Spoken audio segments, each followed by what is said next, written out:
Alright, real quickly, I want to show you how to assemble the origami bag.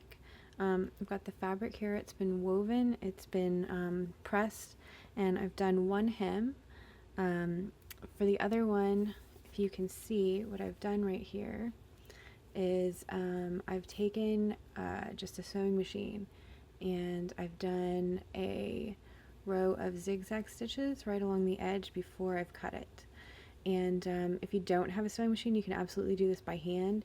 You just want to make sure that you're going piercing like where an intersection is, and then coming up here and doing this one and this one and this one. So you can do that with a hand needle and sewing thread as well. And then I have actually pressed this hem, so I've pressed it under once. You can see right there, I've pressed it under once, and then I'm going to fold it and I've pressed it under a second time. And so I'm going to show you real quick how to do a hand sewn hem if you haven't done one before. It's super easy.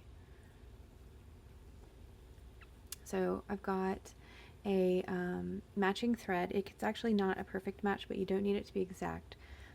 Usually having it a little bit darker than the fabric that you're sewing onto is going to hide it best. Try not to go lighter because you tend to see light things on dark more than you see dark things on light. Just got hand sewing needle, and I'm going to thread this with a new piece of thread. You can try to get it so that you only have one piece for the whole width. That's kind of not officially the right way to sew, but if you don't like having to do ends, you can definitely do that. If you want it to go the full width, just make sure you're giving yourself a little bit more than the length of the fabric. So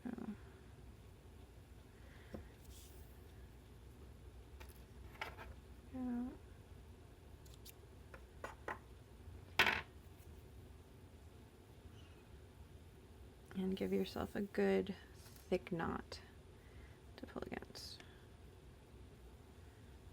What I do is I pass it through once. I'll take this and I'll actually roll my fingers, which will roll that little tail through a few times, and it gives you a nice big knot. Okay. So I like to close the hem the full side. So in order to do that, what I'm actually going to do, I'm going to start by coming up, and I want to pierce the yarn, the actual stitch right here. Come up, and I'm going to tuck that tail kind of into the hem, and then I'm actually going to sew this down. So if you can see, what I'm doing is I'm actually going through both sides of the fabric, and I just do a little thin whip stitch right along the edge. So the fastest and easiest way to do this is just with a simple whip stitch.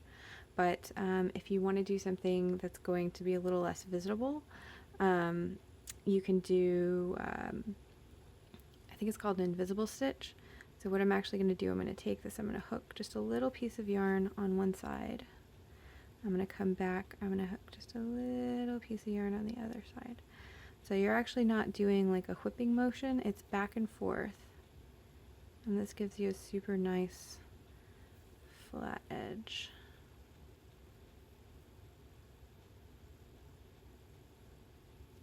And you just need to take little bites. It does take a little while if you do it this way. I find the whip stitching is a little bit faster. The nice thing with the hand woven is because these are fairly thick, you can see your warp and your weft. It's real easy to make sure that you're lining up. You want to kind of get one warp thread in either side.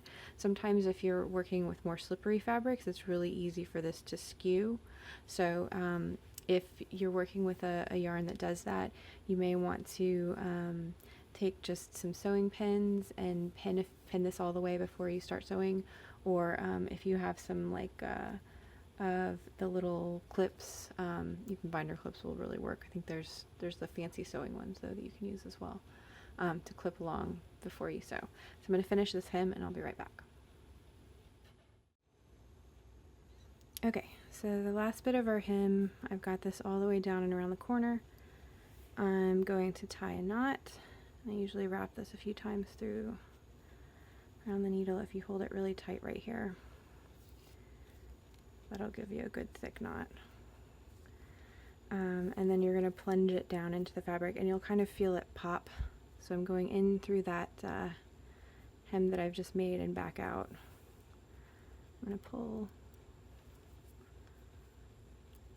there, just a little pop. You'll feel the knot go in, and then you can just cut this flush. And you'll see front side, it's basically invisible. Back side, it's nice and flat. So I've done that on both sides. And the way this bag is assembled, it's actually done kind of in a third fold. So you can see on the lighter part, I've actually gone ahead and pressed right here and right here where the seams are. So you fold one down here and then another this way. So one of your seams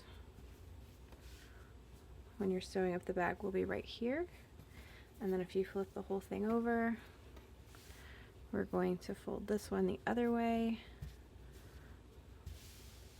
and your other seam will be right here. So you have some different choices. You can do basically like an invisible join, and what you would do if you wanted to do that is you would take your needle and you'd hook one thread here, one thread on this side, back and forth. But we're actually going to do something to kind of show this off. So I'm going to use some of the yarn that I used for weaving. So on this side we're going to use the blue, and on the other side I will whip stitch with the black.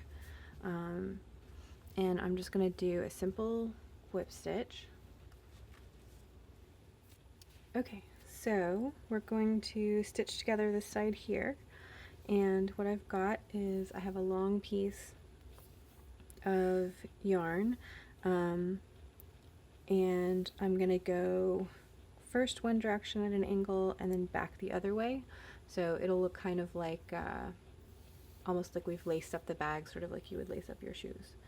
So I have this folded in half. I'm going to thread one end with the tapestry needle.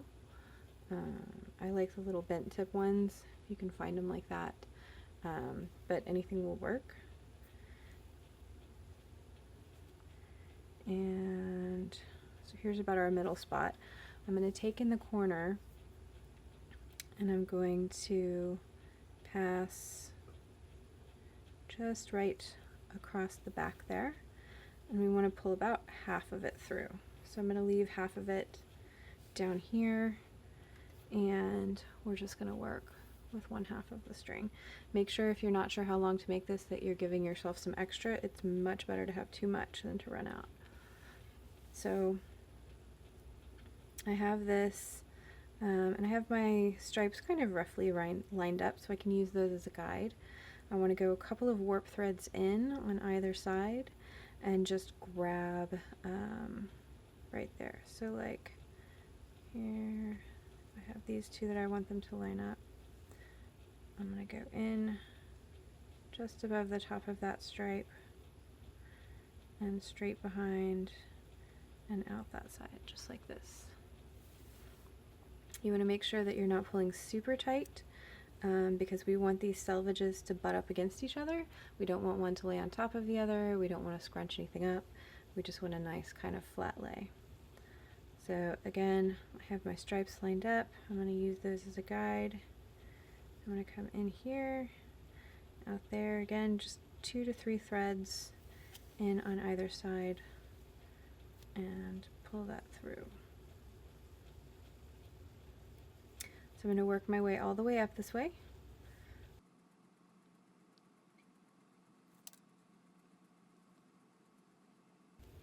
You want to be careful that you're not accidentally catching the back fabric.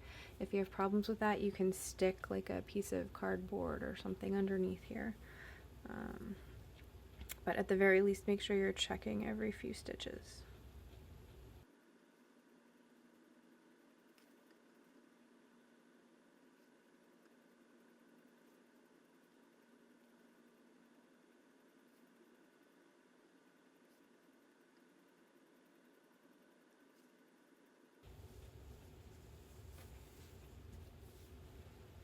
If you do want to back up, like I see this one's at a little bit of a different angle, all you have to do is unthread your tapestry needle and pull that back out.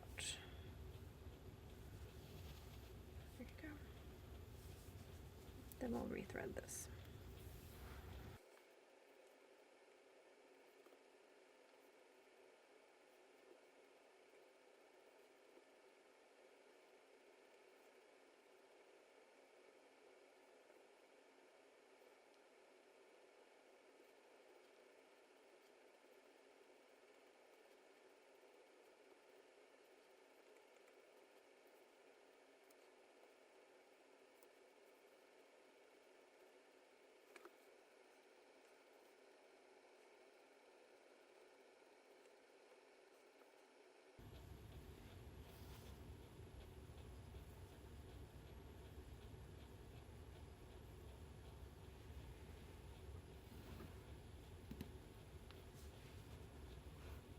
So do make sure when you're up in this top bit right here that you're passing through both thicknesses of the hem right there.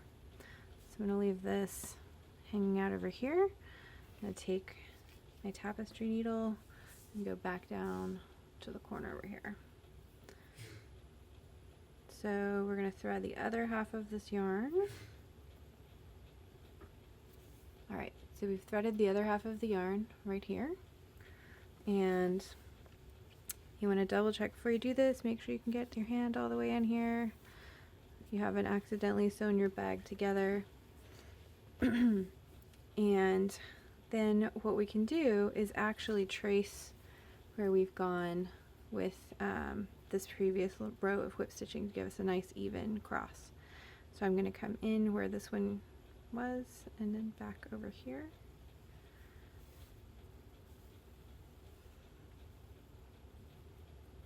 There's our first little X. A lot of the times the first few ones of these are going to look a little skewed because this does tend to pull the fabric to one side initially. So once we start going, it'll work a little bit better.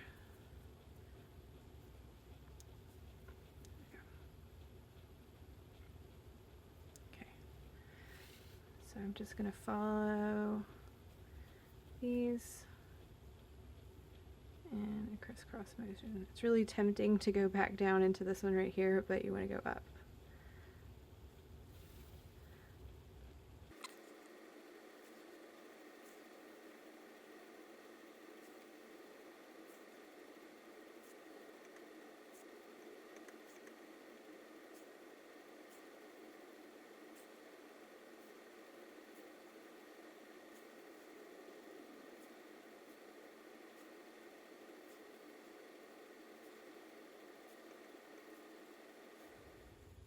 Okay, so we have our whole line of stitches that's sewn all the way to the top of the bag. The last thing that we want to do is tie a little knot so that this doesn't come undone. I'm going to go through once, and then I'm going to pass through 1, 2, 3 times to give us kind of a big knot right there. If you wanted, you could just cut that and have it a little hanging here. You could attach a button. You have some different choices. You could make like a little tassel or something. I'm just going to plunge this into my hem so that it doesn't come undone. So we'll thread our tapestry needle.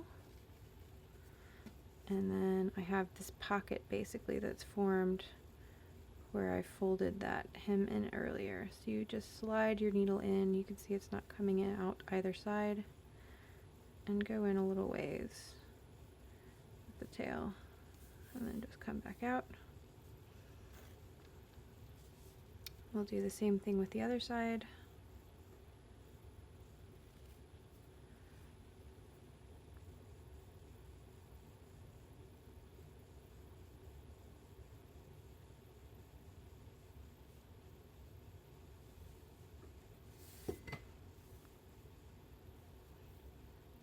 And cut them flush. The tail will just kind of slip back straight into there. so you won't even see it.